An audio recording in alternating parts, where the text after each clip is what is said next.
amis auditeurs, chers frères, chères sœurs en Christ, que le Seigneur vous bénisse. Que Elohim, notre Dieu, nous bénisse tous.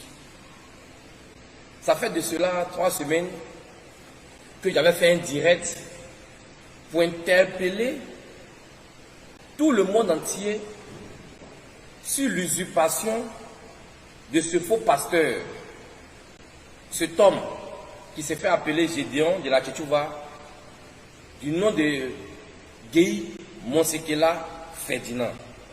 J'ai parlé longuement. Après j'avoir parlé, j'ai attendu que l'on me contredise, qu'il y ait une contradiction. Prenant les Écritures pour me contredire. Mais à la place de la contradiction, je n'ai reçu de lui que des injures. Il m'a insulté, il m'a traité de tous les noms. Mais moi je ne vais pas répondre à ces injures. Je viens encore à la charge. Parce que lorsqu'il parlait, il a dit montrez-moi les preuves.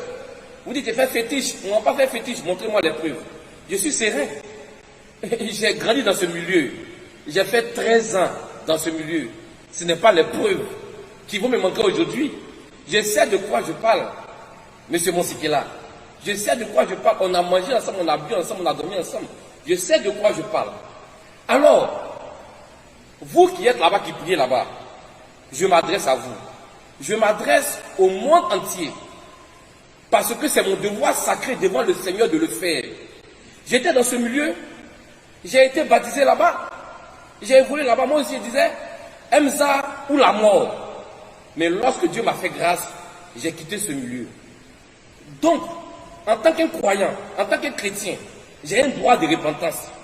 Et ma repentance, c'est le témoignage que je suis en train de faire pour vous dire que ce dans quoi vous êtes, ce n'est pas Dieu.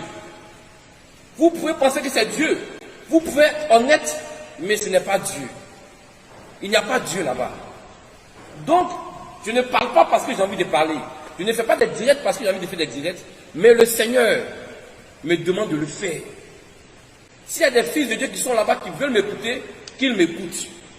Donc, la dernière fois, lorsque j'ai fait mon direct et j'ai parlé, j'ai montré Robertson.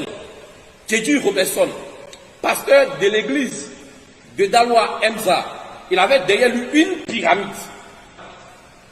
Lorsque j'ai fini de faire mon direct, une semaine après, M. Robertson met une peinture dans son église et il écrit Emza. Vous allez voir ça dans l'image que je vous montre maintenant. Il a mis Emza. Mais lorsqu'il a mis cette peinture-là, posez-lui la question, pourquoi il a effacé la pyramide? Ça doit susciter en vous des interrogations. Idem pour le centaure. Lorsqu'on est quitté, on a commencé à parler du centaure. On a vu qu'ils ont mis un drapeau pour cacher le centaure. Mais ils doivent vous donner des explications. Peuple de Dieu, ressaisissez-vous. On ne suit pas une personne parce qu'il faut suivre. Moi, je n'ai rien contre Gédéon. Mais je sais que vous êtes sincère avec Dieu. Et si vous êtes sincère avec Dieu, mon témoignage va vous aider. J'ai été dans ce milieu. J'ai été un plus proche. J'étais le président des pasteurs de toutes les églises du Emza. Qui est mieux placé que moi pour vous parler? J'étais le président. Ils ne peuvent pas démentir. Lorsque vous prenez les brochures d'Agodio lui-même, 97-98, quand il écrit Zobel, deuxième position, Tovichede, Mak, Maoutonji. Donc c'est un milieu que je connais. Donc aujourd'hui, je vous montre qu'ils n'ont pas pu me contredire, mais ils ont simplement mis des peintures et effacé les choses, et des injures. Et Gédéon nous demande de montrer que, ou mon papa a fait fétiche, ou vous m'avez fait des fétiches. Je vais lui rafraîchir la mémoire. Voici une photo que je vous montre maintenant. Zobel Agodio avec son marabout qui est là. Il est dans le temple du féticheur, du marabout. Il n'a pas son habit sur lui. Son habit est déposé en bas là-bas sous un courant. Bon, un pasteur qui se retrouve chez un tel type. Ça veut dire quoi? C'est un féticheur, c'est un marabout, on le connaît tous. Donc voici une preuve. Je vais montrer encore une autre preuve. Son oncle, Baboul Pierre, lui-même nous a dit dans ses prédications que c'est un célèbre féticheur. L'homme qui est revenu à la vie 12 fois, il a tué ses 12 fils pour revenir à la vie. Quand il est malade, lorsque ses enfants viennent le voir, il prend leur vie et puis il meurt. Moi j'étais à Lakota, j'ai été chez Babou Pierre. Lors de la première convention, il m'a demandé de partir à Lakota. J'étais avec Gédéon, j'étais avec Guéhi Monsekela Ferdinand. Il m'a demandé de prendre des écrevisses, des gambas, des langoustes. Moi je pensais que c'était pour aller offrir au préfet. Arrivé à Lakota, il nous met dans une voiture, il dit allez au village, il y a un vieux là-bas. C'est mon vieux, donnez-lui. Parce qu'on doit prendre ses bénédictions avant de venir faire la convention. Et je suis parti chez ce vieux-là, c'est la première fois que moi je l'ai vu. On lui a donné les langoustes, les écrits. Il me l'a vu, c'est des choses qu'il n'a jamais vues. Il était étonné, il dit mais c'est quoi ça là? On dit ah, c'est ton fils Zobel qui est venu te donner parce qu'il veut une bénédiction avant de venir faire une convention religieuse. Mais en ce moment-là, on était tous zombifiés. On était tous dans le canari sacré des Zobel. Donc on ne pouvait pas voir ces choses. Voici Bagoul Pierre ici. Ça, c'est maintenant avant la convention juste. Il allait saluer le monsieur Bagoul Pierre, le célèbre féticheur de Djawé. Il allait le saluer avant de faire sa convention. Il allait prendre sa bénédiction. Il nous avait envoyé pour déposer des présents. Mais maintenant, il le salue lui-même en personne avant d'aller faire sa convention. Bagoul Pierre, célèbre sorcier de Djawé. Zobel Agodio est ici en train de prendre sa bénédiction avant d'aller faire la première convention qu'on a eue à Ligrouin. Alors, si c'est les preuves, nous avons les preuves. Les preuves ne nous manquent pas. Les preuves sont multiples. On a les preuves. Donc, cette affaire de fétichisme, Gédéon ne peut pas contester avec moi. Parce que Gédéon, il connaît la sorcière de Yassap. Cette sorcière-là, je vais vous raconter son histoire. Zobel était malade. Et il nous a fait croire qu'il devait aller se soigner quelque part. Il a vu son ami qui est... c'est un jeune... du coup, Mel. Il appelait Mel Esprit. Il a vu Mel, que Mel, mais toi, tu connais les bons points. Et puis tu ne m'envoies pas me traiter. Donc Mel l'a pris pour l'envoyer chez une féticheuse qui est à Yassap. Et moi, et les pasteurs, comme était le président des pasteurs, il a convoqué une réunion chez lui à la maison pour qu'on puisse faire la prière, jeûner prière 3 jours. Alors lui, il est parti le mardi à Yassap. Et nous, on a commencé le jeûne le jeudi. Mais à notre grande surprise, le vendredi, le deuxième jour de jeûne, Zobel est revenu. Gédéon était présent, Robertson était présent, Isaac était présent, Bilé était présent. Tous ces gens-là, ils les ont nommés aujourd'hui pasteurs. Ils sont pasteurs, on les prend, on les nomme pasteurs, sans ministère. Ça, c'est pas mon problème. Mais je m'adresse à vous. Donc j'étais là, on était en train de prier et il est venu avec du bandit. Il est venu, il dit, bon, coupez le jeûne. Arrêtez la prière. J'ai une confession à vous faire. C'est Zobel qui se confesse à nous. Vous êtes mes anciens, vous êtes mes prédicateurs. Je suis allé dans un coin où elle m'a envoyé. Je ne savais pas que c'était une féticheuse. Mais quand il s'est arrivé le premier jour, elle m'a demandé un poulet et 1 litre de koutoukou. Toi, tu es un pasteur. Tu vas te soigner chez un tradit pâtissier, on te demande un poulet koutoukou. Tu ne sais pas que c'est fétiche. Donc il se confesse. Il dit, je ne savais pas que c'était une féticheuse. Mais c'est le 3e jour, quand je dormais, ma femme, Armelle, elle ne dormait pas. Elle a vu que la femme était en train de faire un rituel dans la cour avec le poulet et la bouteille de koutoukou. Donc quand je me suis réveillé le matin, ma femme m'a dit que ah, cette femme-là, c'est une féticheuse, que vous voyez ce qu'elle a fait la nuit.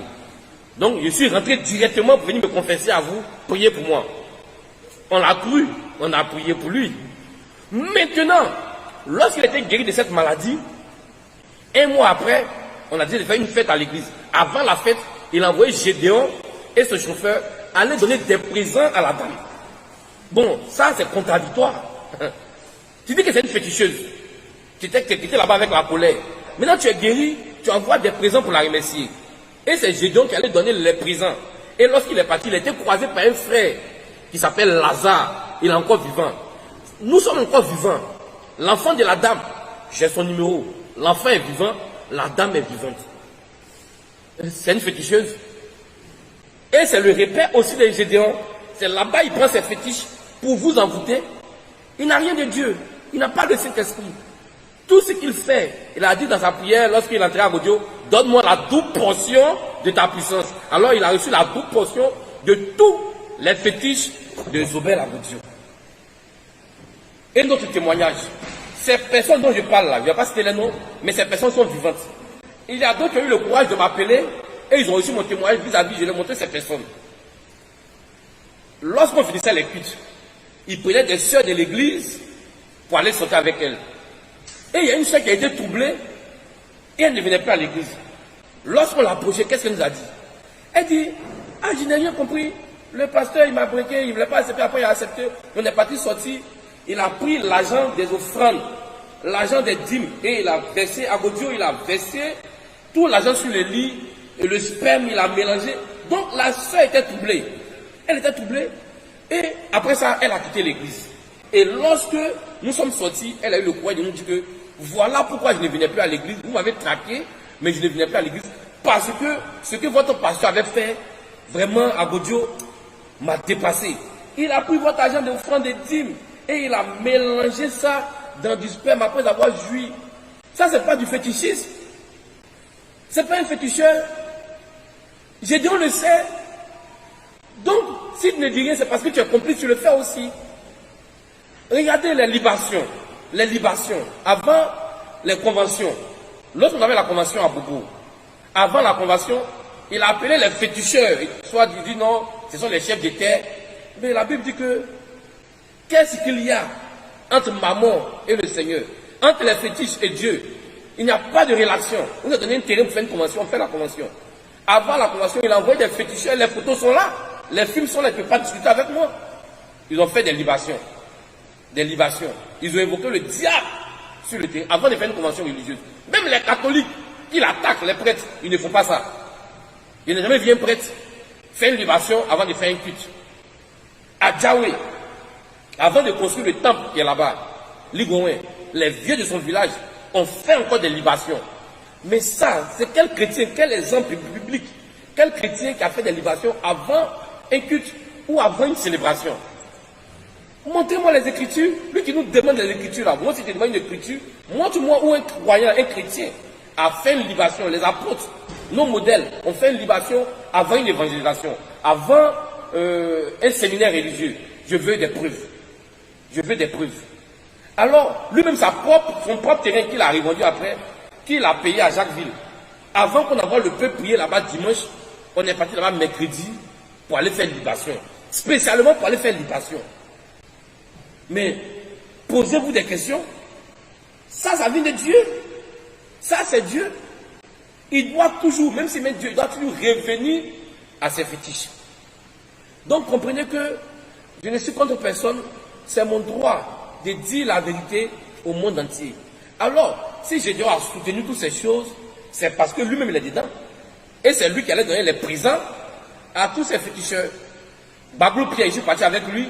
Yassap, il est parti lui seul avec le chauffeur et il ne dit pas son nom, il n'a pas dit son nom, ça ne m'intéresse pas. Donc, c'est pour dire que les preuves sont multiples.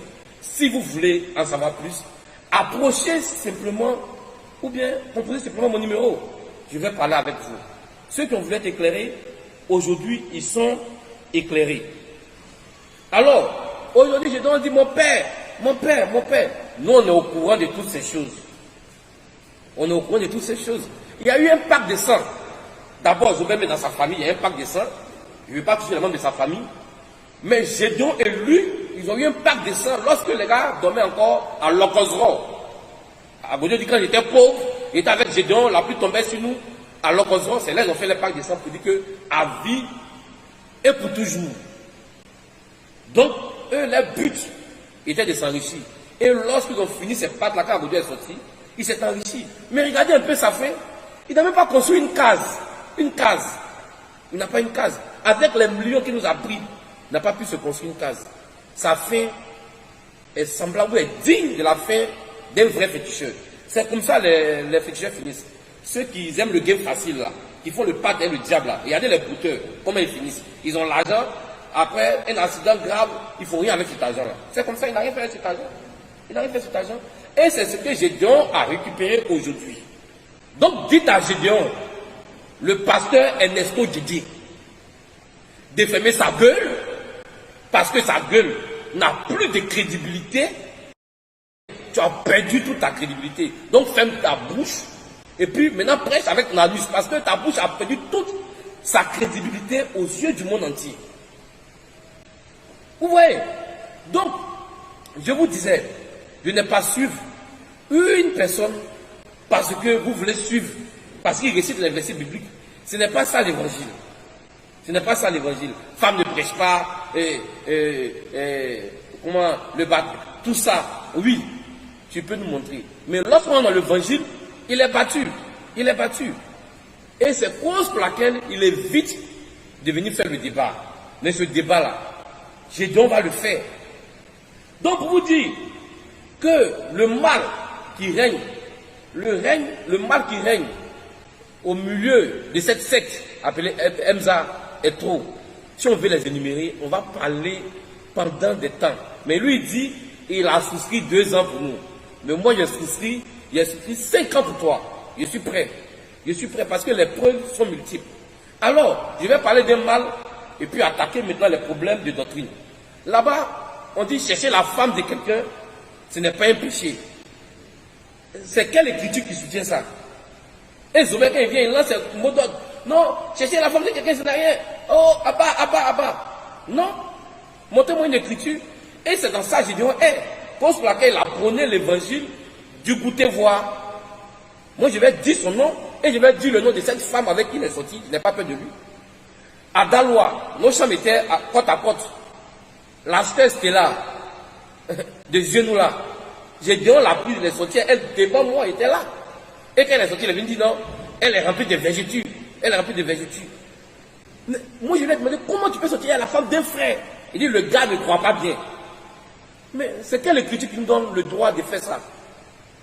Mais saisissez-vous, vous qui avez vos femmes là-bas, vos enfants, vraiment faites attention. Pensez à l'avenir de vos enfants. Là-bas, prendre la femme de quelqu'un, ce n'est pas un péché. Parce qu'on est sauvé, on a le droit de faire tout ce qu'on veut. C'est quelle écriture qui dit ça? Paul était sauvé, a-t-il fait tout ce qu'il veut? Pierre était sauvé, a-t-il fait tout ce qu'il veut? Les saints étaient sauvés, ont-ils fait tout ce qu'ils veulent? Quand tu parles, ils prennent un Corinthiens 5, qu'il y avait de l'impudicité dans l'église. Mais c'est honteux. L'église est faite pour éduquer, pour ramener les gens vraiment à une vie meilleure. Je ne crois pas que c'est le changement de vie qui sauve. Il parle bien, il sait de quoi il parle. Mais quand même, quand tu es chrétien, tu dois porter des fruits. Mais quels fruits vous portez? Chercher la femme des autres, se goûter entre eux. Moi, j'étais là-bas. Moi aussi, je goûtais. Mais Dieu merci, je me suis repenti aujourd'hui. Mais imaginez, vous avez une église de 200 personnes. 10 frères goûtent 20 sœurs. Après 20 sœurs goûtent 50 sœurs. Mais ça là, c'est mieux d'aller faire. Les femmes tout qui sont à l'époque là, elles sont plus mieux que vous. Elles se sont déjà dit que non, moi, nous, c'est notre travail. Mais vous dites que vous êtes des chrétiens. Et puis entre vous, c'est le goûter voir. Vous soutenez un tel évangile. Sa propre fille qui est dans l'église, elle lui a prêché pour dire que non, goûter les femmes. Un père, c'est un père indigne. C'est un père indigne. Mais je comprends pourquoi lui-même l'a dit la dernière fois que, quand on a posé la question, il dit je suis humble. On dit quel ministère, parmi les 5 ministères as-tu, M. Gédéon, M. Guy Mosekela Ferdinand? Il dit pour être humble, je vous dis que je n'ai pas de ministère, mais Dieu m'a appelé. Il t'a appelé à quoi? À venir s'aimer la débauche dans le peuple, à venir rendre les filles des gens prostituées. Ça sera Dieu t'appeler. Mais nous on a compris ta réponse. C'est eux qui n'ont pas compris, ceux qui sont là, qui n'ont pas compris. Tu n'as pas de ministère. Donc il faut t'asseoir. Il faut t'asseoir. Parce que la Bible nous parle des 5 ministères établis dans l'église. Tu nous as montré que tu es le fils de Caïn en disant que non, je suis humble, je n'ai pas de ministère. Vous voyez. Et non, comme ça vous le suivez. Moi, tu vas m'enseigner que on n'est qu'à goûter ta fille avant de la marier. Mais vous les femmes qui croyez là-bas là, vraiment, quand je vous regarde, ça me donne à réfléchir. Une femme digne de ce nom, quelqu'un te dit on doit te goûter, et si tu goûtes, si tu es manche longue, si tu es tunnel, il te laisse, il prend l'autre, il vous insulte. Et puis tu crois. Mais vous démontrez votre nature. Votre nature, vous la démontrez en croyant tel évangile. Parce que votre nature est une nature caïnite. On me goûter d'abord, mais où est la dignité de la femme? Où est la dignité de nos sœurs en Christ? Ressaisissez-vous. Et puis goûtez, voilà. C'est pas parce qu'il m'a. Ça se fait. Il dit, moi-même, j'ai goûté aussi. J'ai goûté plein là-bas. Mais aujourd'hui, Dieu merci. Dieu m'a appelé, je me suis repenti de toutes ces choses. Et je crois que le Seigneur m'a pardonné. Je ne vais plus marcher encore dans ces choses. Alors, il parle aussi de la boisson. Il dit non, moi je ne bois plus. Non, nous on se prenait ensemble. C'est un jugement de Dieu. Il a eu cirrhose de foie. Il sait que s'il boit là, il va mourir. C'est cause pour laquelle il dit que non, moi je ne bois plus. Que non, je crois la boisson mais je ne bois plus. C'est la vie de débauche qu'on menait là-bas. Boire continuellement. Boire sans cesse. Parce qu'on est sauvé de toutes sortes de boissons. Ça l'a conduit au cirrhose de foie. Comme la cirrhose de foie aujourd'hui là. Il dit non. Moi je vous dis, la boisson ne va pas être moi. Ça va être toi. Mais tu sais quoi dire non, les frères. Dieu m'a jugé parce que je vous ai prêché de boire comme vous voulez. Et aujourd'hui, j'ai cirrhose de foie. Je ne bois plus. Il faut être véridique, au moins avec le peuple. Moi, je vous dis la vérité. Même sur un pas Zobel là, il y a eu un jugement, il n'a pas parlé de ça, il est déjà mort. Il sait ce qu'il a eu quand il est mort. Dieu, il réserve toujours un jugement à ceux qui s'opposent à lui. Vous allez vous opposer à la parole de Dieu, et puis vous sortir comme ça peinard, c'est pas possible. Alors, de la manière dont on vivait là-bas, ça a eu des répercussions sur nos vies. Et aujourd'hui, lui, il a payé il a son prix qu'il paye. Il dit, il ne boit plus. Bon vent à lui. Alors, aussi, on dit non, vous ne parlez pas des fausses doctrines. Là-bas, là, c'est un laboratoire de fausses doctrines. Une poudrière de fausses doctrines. On enseigne aux gens qu'il ne faut pas qu'on coupe les kikis. Parce que Zobel, son prix n'est pas coupé pour se venger. Il dit aux gens, ne coupez pas votre kiki. C'est quelle écriture qui dit aux croyants, aux chrétiens de ne pas couper les kikis? Et Gédéon, son enfant, son kiki n'est pas coupé. Mais toi, Gédéon, ton kiki est coupé. Donc, ils croient ça. Tous les frères qui sont là-bas, aucun kiki n'est coupé. C'est quel évangile qui enseigne ça? Montrez-nous ça dans la Bible. C'est une fausse doctrine, c'est une doctrine du diable. C'est du fétichisme. C'est du fétichisme qui est là. Le fétichisme là. Voilà ça devant vos yeux. Ne coupez pas vos kikis. Alors, ça c'est une fausse doctrine. La doctrine du baptistère. Nous là, on baptise partout. Parce que la Bible dit celui qui croit là, de le baptiser. Donc c'est ça de marcher avec toi et puis il y a de l'eau, tu as cru là. Si tu dis, est-ce que je n'ai pas mon baptême? Je dois te baptiser comme Philippe l'a fait. Comme les saints l'ont fait. Alors, partout il y a de l'eau. Nous on baptise. Maintenant pour vous, vous inquiétez où? L'eau qui coule. Il y a un verset de la Bible qui nous dit qu'il faut baptiser.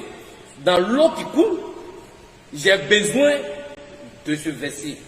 Une eau qui coule obligatoirement. Moi, j'ai besoin de ce verset.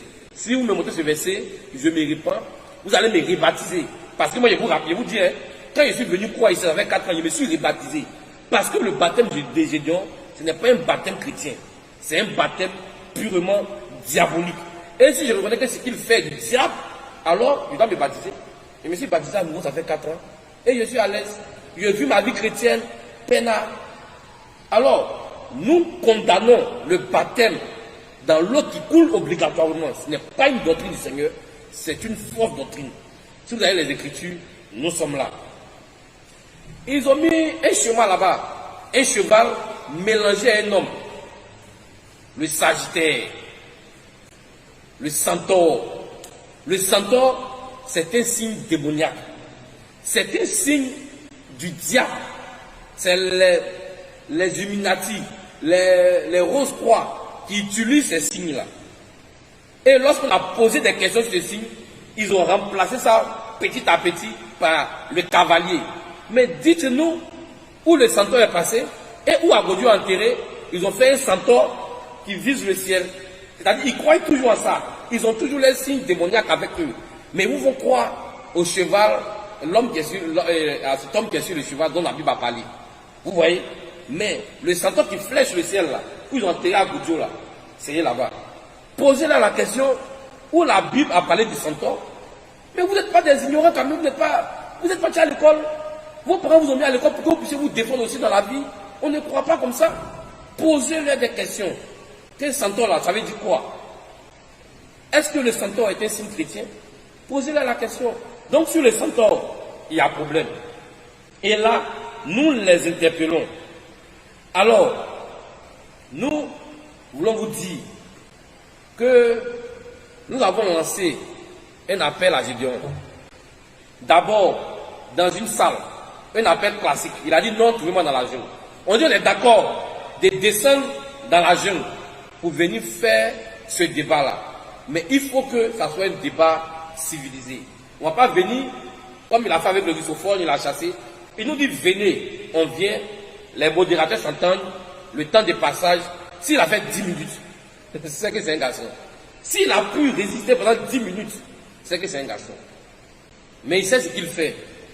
Mais nous sommes là pour le pousser à bout. Donc, je voulais encore interpeller un peu mes amis, ceux qui me suivent, ceux qui sont encore MSA qui ne savent pas dans quoi ils sont.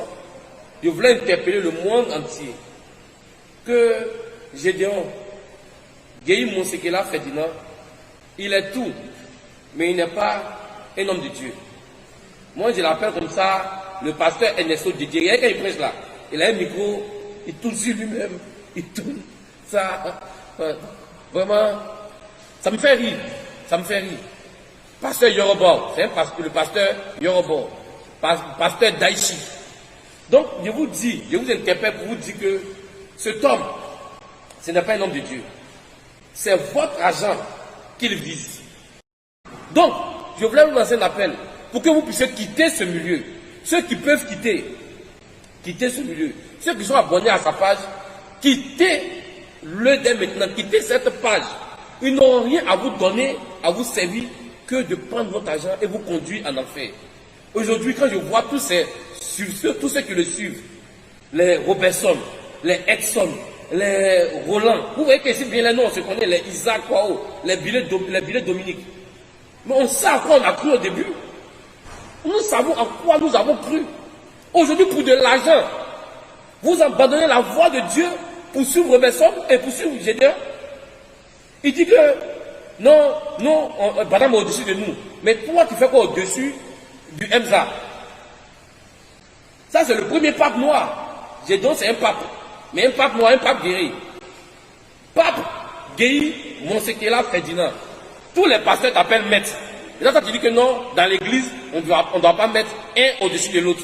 Mais pourquoi tous les pasteurs te rendent compte? Et tu menaces Robertson, il est face dans une église, tu les menaces et tous. Alors, je vais finir par là. Vous devez vous ressaisir. Et dire simplement à Gédéon, mais Gédéon, les gens là, ils t'appellent au débat. Le pasteur Adengra, il t'appelle au débat. Il dit, il est prêt à descendre dans la rue. Il faut simplement dire, ok, j'accepte. Et puis vous allez vous confronter. Donc nous attendons toujours ce ok. Et nous sommes toujours là. Et nous serons toujours là pour vous parler. Aussi longtemps qu'il combattra la parole de Dieu, il va nous trouver toujours devant lui. Nous serons toujours là pour défendre la doctrine du Seigneur. Nous n'allons pas attendre le Seigneur descendre lui-même pour faire ce combat. Nous allons faire ce combat. Parce que nous avons les armes pour pouvoir le faire. Ce qu'on peut faire là, ce que nous peut faire là, on laisse pas ça à Dieu. Nous-mêmes on le fait. Donc nous sommes prêts à combattre jusqu'à notre dernier souffle. Sur ce, que le Seigneur nous bénisse et à bientôt. Je suis le frère Samuel, côté de Yaoundé, au Cameroun. Et voilà comment j'ai été libéré de faux pasteurs, de ces faux pasteurs Gédéon de la Tchatchouba, du côté de Côte d'Ivoire. J'aimais trop regarder ces vidéos à Facebook, à YouTube et partout sur les réseaux sociaux. Alors, j'aimais trop ces vidéos. Et quand j'écoutais les autres le critiquer, je me sentais frustré. Alors, je m'attachais fort à ces enseignements. Par exemple, il enseignait que on pouvait avoir plusieurs femmes, on pouvait commettre la fornication, l'ivrognerie et mourir, aller au paradis. Et j'ai examiné certains de ces enseignements.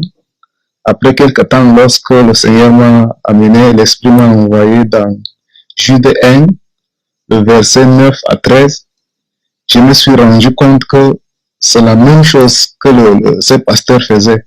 Il insultait les gens, marmailleurs, idiots, grilleurs d'arachide et tout le reste. Et ensuite, dans le livre de 2 Pierre 2, le verset 1 à 3, je lisais et je me rends toujours compte que le Seigneur parle des faux pasteurs et des faux prophètes. Et il décrit, à partir des versets 10 à 15 également, je me rends toujours compte qu'il était en train de faire la même chose. Et un jour, je suis entré à Facebook, puisque je faisais partie des amis de Jésus-Christ TV, et le frère Georges a publié une information concernant le pasteur Gédéon, où je vois le pasteur vampire Gédéon.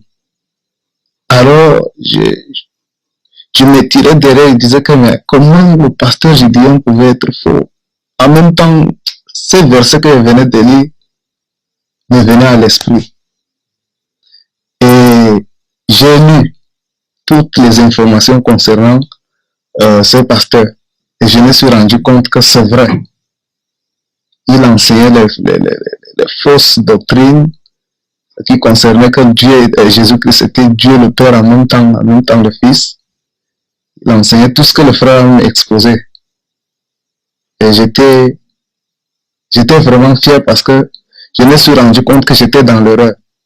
Et vu que j'avais examiné dans la parole, j'ai vraiment confirmé qu'il était faux. Et j'étais libéré en ce moment-là que j'étais en train de lire le message à Facebook. J'ai décidé de supprimer toutes ces vidéos dans mon compte YouTube et de l'enlever dans mon compte Facebook. Vraiment, je rends grâce à Dieu et je remercie le frère Georges pour le combat qu'il mène. Parce que je profite également que j'étais aussi dans la masturbation et c'est grâce à Jésus-Christ TV, grâce aux enseignements que je suivais depuis le Nord, puisque je suis de l'extrême Nord. Je suis juste avec un frère ici à Yaoundé. Alors je suis content de ce combat que tu mènes, le frère Georges. Que Dieu te donne la force et te soutienne malgré tous les combats que les autres, l'ennemi fera. Que la main du Seigneur soit sur toi et qu'il veille sur toi et qu'il te donne toujours la force de vaincre ces ennemis, ces impies. Merci frère Georges, merci infiniment. Voilà comment j'ai été libéré de ce faux pasteur. Que Dieu vous bénisse, que Dieu bénisse toute ta famille et l'équipe de Jésus-Christ TV et tous ceux qui m'écouteront. Soyez bénis mes frères et sœurs en Christ. Amen. Que Dieu nous bénisse tous. Je suis Madame Magnon Dominique. J'avais l'habitude de suivre les émissions de Gédéon de la Tchétchouva de la Côte d'Ivoire. Et un soir, j'ai fléchi les genoux devant le Seigneur Jésus-Christ et j'ai commencé à prier Dieu d'Israël, d'Abraham et de Jacob. J'ai dit, Seigneur, je ne suis qu'une pécheresse. Je ne veux pas ajouter un gramme de péché encore sur tout ce que j'ai commis sur cette terre. Enseigne-moi ta parole. Dis-moi comment te louer, te magnifier, te glorifier et comment te prier. Je ne sais pas comment le faire. Dis-moi, Seigneur, enseigne-moi. Et après ma prière, je suis allée me coucher. Mon mari dormait déjà, donc je suis allée me coucher sur le lit à côté de mon mari. Et une voix s'est fait entendre. J'ai senti que c'était vraiment notre Seigneur, Seigneur Jésus-Christ de Nazareth, parce que la voix, elle était connectée directement dans le ciel. Et elle me dit, suis Jésus-Christ TV. Je fais ce témoignage parce que Jésus-Christ TV, je ne les connais pas. Je ne les ai jamais vus, cette équipe d'émission, je ne les connais pas. Et Gédéon de la Tchétchouva aussi, je ne connais pas ce monsieur. J'avais juste l'habitude de le suivre sur les réseaux sociaux. Et quand Seigneur Jésus-Christ m'a dit, suis Jésus-Christ TV, j'ai gardé ce témoignage pour moi. Après, je me suis dit, si Dieu m'a permis de ne pas être égaré, pourquoi garder ce témoignage pour moi?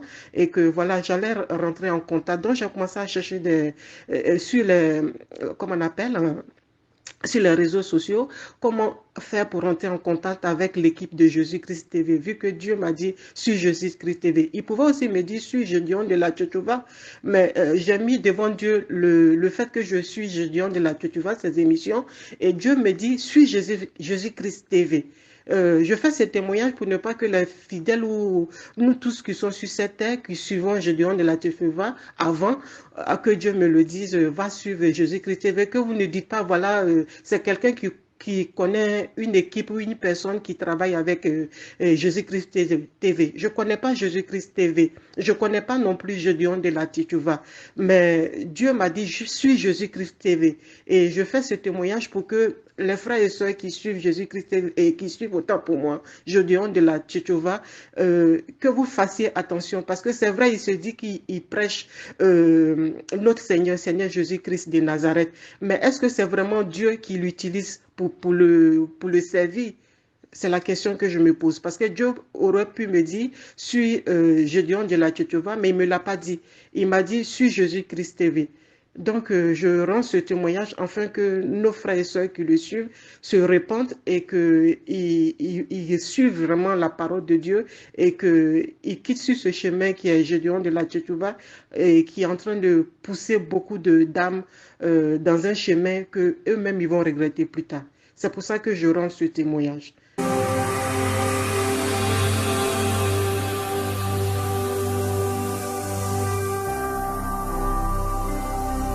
Jésus-Christ TV, vous connaîtrez la vérité et la vérité vous affranchira.